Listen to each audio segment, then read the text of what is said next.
ரிஷபராசிக்காரங்க புதுமையான சிந்தனைகளுக்கு சொந்தக்காரங்க. பூ போல மனசு, கோபத்தை மறைச்சிக்கிட்டு சிரிப்பை மட்டும் காட்டக்கூடியவங்க. எடுத்த காரியத்தை எப்படியாவது முடிச்சிடணும் அப்படிங்கிறதுக்காக கஷ்டப்பட்டு போராடக்கூடியவங்க. நல்லது கெட்டதை முழுசா தெரிஞ்சவங்க. சுக்கிரனை ராசி அதிபதியாக கொண்டவங்க. கார்த்திகை 2ஆம் பாதம், 3ஆம் பாதம், 4ஆம் பாதம், ரோஹிணி மிருகசீரிஷ நட்சத்திரம் 1ஆம் பாதம், 2ஆம் பாதம் நட்சத்திரக்காரங்க. ரொம்ப ரொம்ப புத்திசாலிக்காரங்க. என்னதான் சுக்கிரனை ராசி அதிபதியாக கொண்டிருந்தாலும் எதுக்குங்க இவ்வளவு கஷ்டம்? குறிப்பா பணத்துல அதிகமாக நெருக்கடியை சந்திக்கக்கூடிய ராசி அப்படின்னு பார்த்தீங்கன்னா அது முழுக்க முழுக்க ரிஷபராசிக்காரங்க தான். இதற்கு காரணமும் பார்த்தீங்கன்னா உங்களுடைய குணங்கள் மட்டும்தான். எல்லா இடங்கள்லையும் நேர்மையையும் உண்மையை மட்டுமே நம்பக்கூடியவங்க. உங்களுக்கு சொந்தமோ பந்தமோ அது தப்புனா அது தப்பு தான். வெட்டு ஒன்று துண்டு ரெண்டுன்னு பேசக்கூடியவங்க. உண்மை நியாயத்திற்கு மட்டுமே என்னைக்குமே கை கொடுப்பீங்க. உண்மைக்கு புறம்பா எந்த ஒரு விஷயத்தையுமே செய்ய மாட்டீங்க. இதனால தான் நிறைய கஷ்டங்களும் துன்பங்களும் அதிகமாகவே ரிஷபராசிக்காரங்களுக்கு ஏற்பட்டுக்கிட்டு இருக்கு. தங்களுடைய கஷ்டத்தையும் கண்ணீரையும் கடுகு அளவு கூட மற்றவங்களுக்கு தெரியாம பார்த்துக்குவாங்க. இதனால பார்க்குறவங்க எல்லாருமே ரிஷபராசியா இவங்களுக்கு என்னப்பா சூப்பரா இருக்காங்க, இவங்களுக்கு என்ன குறைச்சல் அப்படின்னு தான் நினைச்சிட்டு இருக்காங்க. ஆனா சாப்பாட்டுக்கு கூட கஷ்டப்படுறது உங்களுக்கு மட்டும்தான் தெரியும். கஷ்ட காலத்துல திரும்பி பார்க்க கூட ஆள் கிடையாது. ஏதோ தட்டு தடு மாதிரி எந்திரிச்சு நிக்கிறப்ப உங்களை குறை சொல்றதுக்குனே நிறைய பேர் தேடி வருவாங்க. உங்க சொந்தக்காரங்க நண்பர்களுக்கு ஒரு தேவை இருக்குதுன்னா மட்டும்தான் உங்ககிட்ட வருவாங்க. அந்த தேவை முடிஞ்ச உடனே உங்களை தூக்கி போட்டுருவாங்க. மறுபடியும் அவங்க வந்து உங்ககிட்ட உதவின்னு கேட்பாங்க. அவங்க உங்களுக்கு முன்னாடி பண்ண துரோகத்தை எல்லாமே மறந்துட்டு மீண்டும் அவங்களுக்காக உதவி செஞ்சு ஏமாறக்கூடியவங்க தான் ரிஷபராசிக்காரங்க. வாழ்க்கையில எப்படியாவது முன்னேறணும் அப்படிங்கிறதுக்காக தினம் தினம் கஷ்டப்பட்டு உழைக்கக்கூடியவங்க தான். உங்களுக்கு வரக்கூடிய நாட்களில் இருந்து உங்களுடைய தலைவிதி அப்படிங்கிறது முழுவதுமாகவே மாறப்போகுதுங்க. அதாவது இந்த 2025 பிறந்து கிட்டத்தட்ட 6 மாதங்கள் ஆயிடுச்சுங்க. நிறைவடையும் போகுது. ஒன்றுமே இல்லை, எங்கள் வாழ்க்கையில் எந்த ஒரு முன்னேற்றமும் இல்லை, எந்த ஒரு மாற்றம் எதுவுமே நடக்கல சாமி அப்படின்னு தான் நிறைய ரிஷபராசிக்காரங்க சொல்லுவீங்க. இந்த ஜூன் மாதத்துக்கு பிறகு வருட கிரகங்களுடைய மாற்றங்கள் இருக்குதுங்க. அது மட்டும் இல்லாமல் 5 கிரகங்களுடைய சேர்க்கையும் ஒன்றாக இருக்கிறதுனால நல்ல ஒரு முன்னேற்ற பாதைக்கு ரிஷபராசிக்காரங்க போக போறீங்க. ஏன்னா குரு பெயர்ச்சியோட பலன்களே உங்களுக்கு முழுவதுமாக இந்த ஜூன் மாதத்துல இருந்துதான் கிடைக்க போகுது. இதன் மூலமாக உங்க வாழ்க்கையில கடந்த காலகட்டங்கள்ல நீங்க எதையெல்லாமே இழந்துட்டு கஷ்டப்பட்டு இருக்கீங்களோ அனைத்தும் பெறக்கூடிய ஒரு காலகட்டமாகவே பார்க்கப்படுது. ரிஷபராசிக்காரங்க வாழ்க்கையில கடந்த 3 வருடமாகவே வந்து பெரிதாக பொருளாதாரத்திலையும் சரி குடும்ப வாழ்விலும் சரி எந்த ஒரு முன்னேற்றமும் இல்லாதவங்கன்னு பார்த்தீங்கன்னா அது முழுக்க முழுக்க நீங்க தான். தங்களுடைய வாழ்க்கையில நல்லது நடக்க போகுதுன்னு நினைச்சிட்டு இருந்திருப்பீங்க கடந்த காலகட்டங்கள்ல. ஆனா உங்களுக்கு அந்த டைம்ல ஒரு மிகப்பெரிய ஏமாற்றம் தான். புதுசா ஒரு பிரச்சனையும் கஷ்டமும் தானாகவே உங்களை தேடி வந்திருக்கும். ரிஷபராசிக்காரங்க சொந்த பந்தத்தை இழந்தீங்க, சொத்துக்களை இழந்தீங்க, தனக்கு நெருக்கமா இருக்கக்கூடிய உறவுகளையுமே இழந்தீங்க. கடைசியா நான் மட்டும்தான் எல்லாத்தையுமே இழந்துட்டு நிக்கிறதா இருக்குது, எனக்கு உயிர் வாழவே பிடிக்கலன்னு சொல்லிட்டு இருக்கீங்க. இதுக்கு மேல என்னால வாழவே முடியல சாமி, தயவு செஞ்சு என்னை வந்து உன் கூடையே கூட்டிட்டு போயிரு. நான் இவ்வளவு கஷ்டப்பட்டதுக்கு அப்புறம் எனக்கு வாழ்க்கையை வாழணுங்கிற எண்ணம் சுத்தமாவே போயிருச்சு. உங்க மனசுல கவலையும் துன்பமும் தான் அதிகமாகவே இருக்குங்க. நீங்க செய்யக்கூடிய ஒவ்வொரு விஷயத்தையுமே தடுப்பதற்கும் உங்களை அவமானப்படுத்துவதற்கும் நிறைய நபர்கள் வந்து முயற்சி பண்ணிட்டு இருக்காங்க. இது எல்லாமே தெரிஞ்சுமே கூட நீங்க என்னமோ பண்ணுங்க, எனக்கு என்ன வந்துச்சு அப்படின்னு தன்னுடைய வேலையில மட்டும் என்னைக்குமே குறிக்கோளா இருக்கிறவங்க தான் ரிஷபராசிக்காரங்க. கொடுத்து கொடுத்து சிவந்த கரங்களுக்கு சொந்தக்காரங்க. உங்ககிட்ட இருந்தது அப்படின்னா எடுத்து கொடுத்துட்டு போயிட்டே இருப்பீங்க. மற்ற ராசிக்காரங்க மாதிரி செஞ்சுட்டு சொல்லி காட்டுற பழக்கம் என்னைக்குமே உங்களுக்கு கிடையாது. இனி வரக்கூடிய ஒரு 7 மாதங்களை பொறுத்த வரைக்கும் பார்த்தீங்க ரிஷபராசிக்காரங்களுக்கு நல்ல ஒரு ராஜயோகத்தை தரக்கூடிய ஒரு காலகட்டமாகவே பார்க்கப்படுதுங்க. அதாவது அடுத்த பிப்ரவரி 2026 வரும்ல அந்த பிப்ரவரி வரைக்கும். ஏன்னா கடந்த காலகட்டங்களில் ஏதோ ஒரு கிடைக்கிற வேலைக்கு போயிட்டு இருந்திருப்பீங்க. ஒரு 10,000 சம்பளத்துக்கோ 15,000 சம்பளத்துக்கோ போயிட்டு இருந்திருப்பீங்க.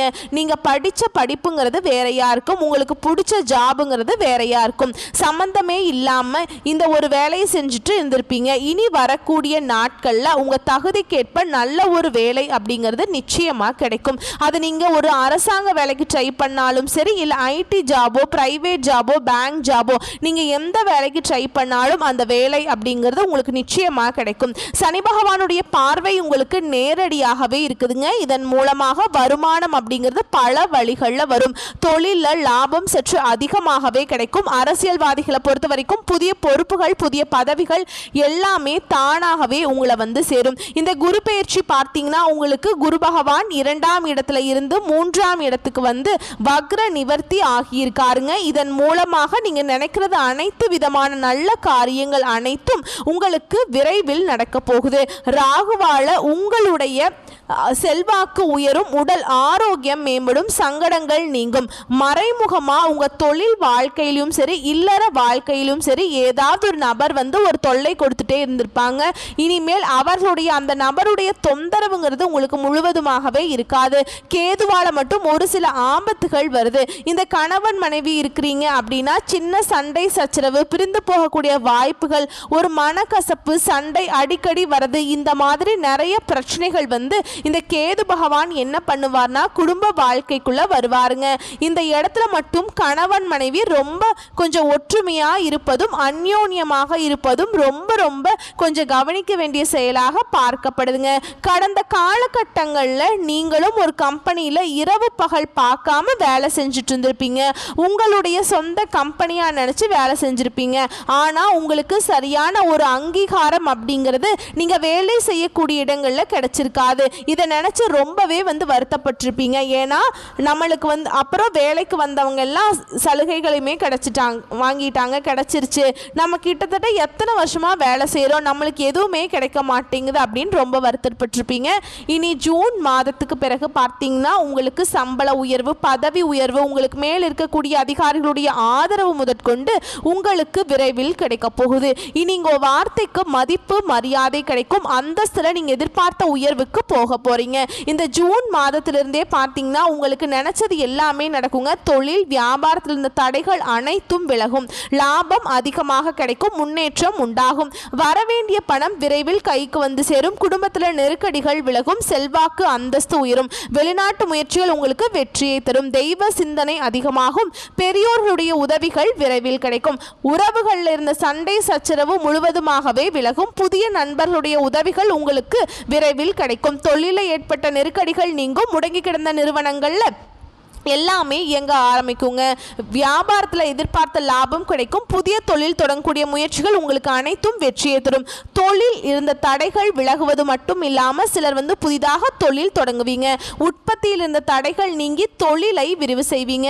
வரக்கூடிய நாட்களில் விற்பனை அதிகமாகும். ஏற்றுமதி இறக்குமதி தொழிலில் நல்ல லாபம் கிடைக்கும். நீங்கள் செய்யக்கூடியது சின்ன தொழிலோ பெரிய தொழிலோ நல்ல ஒரு வளர்ச்சி அப்படிங்கிறது நிச்சயமாக உங்களுக்கு ஏற்படும். கடந்த காலகட்டங்களில் இந்த திருமண நிலை பார்த்தீங்கன்னா வந்து ரிஷபராசிக்காரங்க நிறையவே வந்து மனவேதனையும் துன்பப்பட்டிருப்பீங்க. ஏன்னா ஒரு இடத்துக்கு வரன் பார்க்க போவீங்க. அந்த வரன் சரியா அமைஞ்சாலுமே கூட நிச்சயதார்த்த வரைக்கும் போகும். அதுக்கப்புறம் சொந்தக்காரங்க ஏதாவது சொல்லி கெடுத்து விட்டுருவாங்க. அதையும் மீறி பார்க்கும்போது பார்த்தீங்கன்னா வந்து இப்போ இருக்கக்கூடிய சமீபத்தில் ஆண்களுக்கெல்லாம் 30, 31, 35க்கு மேலே ஆயிருக்குங்க. நிறைய ரிஷபராசி ஆண்கள் வந்து திருமணம் ஆகாமல் இன்னைக்கு வரைக்குமே கஷ்டப்பட்டுட்ருக்கீங்க. இனி அந்த ஜூன் மாதத்துக்கு பிறகு அந்த நிலைங்கிறது இருக்காதுங்க. நீங்கள் எதிர்பார்த்த மாதிரியே உங்கள் தகுதிக்கேற்ப நல்ல ஒரு வரன் அப்படிங்கிறது வாழ்க்கை துணையாக உங்களுக்கு நிச்சயமாக வருவாங்க. வாழ்க்கை துணையை இழந்த இந்த ரிஷபராசி ஆண்களுக்கோ பெண்களுக்கோ அடுத்து வந்து 2வது திருமணம் மறுமணம் பண்ணலாமா வேண்டாமா அப்படிங்கிற ஒரு மிகப்பெரிய குழப்பத்தில் இருப்பீங்க. அப்படி 2வது திருமணம் பண்ணும்போது சொந்தக்காரங்க நம்மளை தப்பா பேசுவாங்களா, இல்லை தெரிஞ்சவங்க நம்ம தப்பா பேசிடுவாங்களோ, இல்லை ஊர்க்காரங்க ஏதாவது நினச்சிக்குவாங்களோ, நம்ம கேரக்டர் தப்பா பேசிடுவாங்களோ, இந்த வயசில் எதுக்கு போய் செகண்ட் மேரேஜ் பண்ணுறீங்க அப்படின்னு ஏதாச்சும் நம்மளை சொல்லிடுவாங்களோ அப்படின்ட்டு நிறைய நபர்கள் வந்து இதை பற்றி யோசிக்காமல் இருக்கீங்க. ஏன்னா இப்போ இருக்கக்கூடிய பொருளாதார சூழ்நிலையும் இப்போ இருக்கக்கூடிய காலகட்டத்தையும் வச்சு பார்க்கும்போது ஒரு சிங்கிள் பேரண்டால் அது ஆணாக இருந்தாலும் சரி பெண்ணாக இருந்தாலும் சரி சர்வே பண்ணுறது ரொம்ப ரொம்ப கடினங்க. நீங்கள் எதிர்பார்த்த மாதிரியே விரைவில் வாழ்க்கை துணை அப்படிங்கிறது உங்களுக்கு நிச்சயமா அமையதான் போகுது. குழந்தை பாக்கியத்துக்காக எங்கிய ரிஷபராசி நேயர்கள் பார்த்தீங்கன்னா, எங்களுக்கு மேரேஜ் ஆகி 2 வருஷம் ஆகுது சாமி, 4 வருஷம் ஆகுது, 8 வருஷம் ஆகுது, நாங்களும் போகாத ஹாஸ்பிட்டல் இல்லை, பார்க்காத ட்ரீட்மெண்ட் இல்லை, வாரத்தில் 5 நாள் கோவில் போயிட்டு இருக்கோம், ஆனால் எங்களுக்கு வந்து வழிபாடெல்லாம் செய்கிறோம், ஆனால் பிள்ளை பாக்கியமே இல்லை அப்படின்னு நிறைய ரிஷபராசிக்காரங்க சொல்கிறீங்க. இந்த ஜூன் மாதத்துக்கு பிறகு வருட கிரகங்களுடைய மாற்றங்கள் இருக்கிறதுனால உங்களுக்கு உடல் சார்ந்த பிரச்சனைகள் அனைத்தும் வரக்கூடிய நாட்களில் முழுவதுமாக நிவர்த்தியாகி இந்த 2025 முடியறதுக்குள்ள உங்களுக்கு விரைவில் பிள்ளை பெரு பாக்கியம் அப்படிங்கிறது உண்டாகும். கடந்த காலகட்டங்களில் காதலில் சற்று அதிகமாகவே தோல்வியை சந்தித்தது யாருன்னு பார்த்தீங்கன்னா ரிஷபராசிக்காரங்க. இனிமேல் உங்களுடைய காதலில் எந்த ஒரு சண்டை சச்சரவும் இருக்காது. உங்களுடைய காதலை வெளிப்படுத்தும் போது காதல் கண்டிப்பாக கைகூடும். வீட்டில் போய் சொல்லும் போது பெற்றோர் உங்களுக்கு முழுமையான சம்மதத்தோடு உங்களுக்கு திருமணம் செய்து வைப்பாங்க. பிரிந்திருக்கக்கூடிய கணவன் மனைவி எல்லாமே மீண்டும் ஒரு முறை ஒன்றாக சேர்ந்து பேசக்கூடிய வாய்ப்பு கிடைக்கும் பட்சத்தில் கண்டிப்பா இருவரும் ஒன்றாக இணைந்து வாழ்வீங்க. வரக்கூடிய நாட்களில் கடினமான காரியத்தையுமே சுலபமாக செஞ்சு முடிச்சிருவீங்க. உங்க எளிமையான பேச்சு திறமையால நீங்க அனைவரையுமே கவர்ந்து இழுப்பீங்க. சிலருக்கு படிப்பதற்காக வேலை விஷயமாகவும் வெளியூர் வெளிநாடு போகக்கூடிய வாய்ப்புகள் எல்லாமே உங்களுக்கு விரைவில் கிடைக்க போகுது. உங்களுடைய வீட்டுக்கே பார்த்தீங்கன்னா புதிதாக ஒரு உறவு ஒன்று வரப்போகுதுங்க. அந்த உறவு உங்களுடைய வருங்கால மனைவியாக இருக்கலாம், இல்லை காதலியாக இருக்கலாம், புதிதாக ஒரு சொந்தக்காரராக இருக்கலாம், நண்பர்களாக இருக்கலாம். இவர்கள் மூலமாக இத்தனை நாட்கள் ரிஷபராசிக்காரங்க ஒரு தடுமாற்றத்தோடு நீங்க இருந்திருப்பீங்க. இந்த நபர் உங்க வாழ்க்கைக்குள்ள வரும்போது நல்ல ஒரு வெற்றியும் உங்களுக்கு கண்டிப்பாக வழிநடத்தி செல்லக்கூடிய ஒரு வாய்ப்பாக இந்த நபர் இருப்பார் அப்படிங்கிறது நிச்சயமா உங்க வாழ்க்கைக்குள்ள வரப்போறார். அந்த நபர் மூலமாக ஒரு தருமாற்றத்திலேயே இருந்திருப்பீங்கல்ல, அது எல்லாத்தையுமே மாற்றி நல்ல ஒரு வெற்றியை நோக்கி தள்ளக்கூடிய ஒரு நபராக இந்த நபர் இருப்பார் அப்படிங்கிறது நிச்சயங்க. உங்க வாழ்க்கையில அங்கம் பெற போகிறார் அந்த நபர். வந்து கடந்த காலகட்டங்களில் உங்களுடைய குடும்பத்தில் எந்த ஒரு சுப நிகழ்ச்சியுமே நடந்திருக்காது. இதை நினைச்சு உங்க வீட்டில் இருக்கக்கூடிய பெரியவங்க எல்லாமே ரொம்ப வருத்தப்பட்டிருப்பாங்க. என்னடா சொந்தக்காரங்க வீட்டில் இத்தனை பேர் வீட்டில் ஃபங்க்ஷன் நடக்குது, நம்ம வீட்டில் ஒரு ஃபங்க்ஷனுமே நடக்க மாட்டேங்குது, நம்ம எப்பதான் நம்ம வீட்டில் ஃபங்க்ஷன் வைக்க போறோம் அப்படின்னு சொந்தக்காரங்க எல்லாமே கேட்குறாங்க அப்படின்னு ரொம்ப ஃபீல் பண்ணிட்டு இருந்திருப்பீங்க. இனி வரக்கூடிய நாட்களில் உங்க குடும்பத்தில் திருமணம், சீமந்தம், புதிதாக வீடு கட்ட ஆரம்பிப்பீங்க. கிரகப்பிரவேசம் போன்ற சுப நிகழ்ச்சிகள் எல்லாமே தொடர்ந்து நடக்க போகுதுங்க. ரிஷபராசிக்காரங்களுக்கு இருக்கிற ஒரே பிரச்சனை பார்த்தீங்கன்னா இந்த கடன் பிரச்சனை தான். இப்படியே கடனை மட்டும் கட்டி முடிச்சிட்டிங்கன்னா போதும் சாமி, கொஞ்சம் நிம்மதியாக இருந்துக்குவேன், எனக்கு 3 லட்சம் கடன் இருக்குது, 5 லட்சம் கடன் இருக்குது, 10 லட்சம் கடன் இருக்குது அப்படின்னு தான் நிறைய ரிஷபராசிக்காரங்க சொல்றீங்க. இந்த ஜூன் மாதத்துக்கு பிறகு நல்ல ஒரு பொருளாதார முன்னேற்றம் இருக்கிறதுனால இந்த 2025 முடியறதுக்குள்ள 1 பைசா கடன் இல்லாம அனைத்து விதமான கடனையுமே கட்டி முடிச்சுட்டு 0 பைசாவோட நீங்க வந்து கடன் இல்லாம நீங்க 2026 அடி எடுத்து வைக்க போறீங்க. அந்த அளவுக்கு நல்ல அற்புதமான பொருளாதார முன்னேற்றம் அப்படிங்கிறது உங்க வாழ்க்கையில வரப்போகுதுங்க. அது மட்டும் இல்லாம உடல் சார்ந்த பிரச்சனைகள்ல நிறைய ரிஷபராசிக்காரங்க தொந்தரவுகளை சந்திச்சிருப்பீங்க. இந்த கிரக மாற்றங்கள் மூலமாக உடல் சார்ந்த பிரச்சனைகள் அனைத்தும் உங்களுக்கு வரக்கூடிய நாட்களில் முழுவதுமாகவே நிவர்த்தியாக போகுது.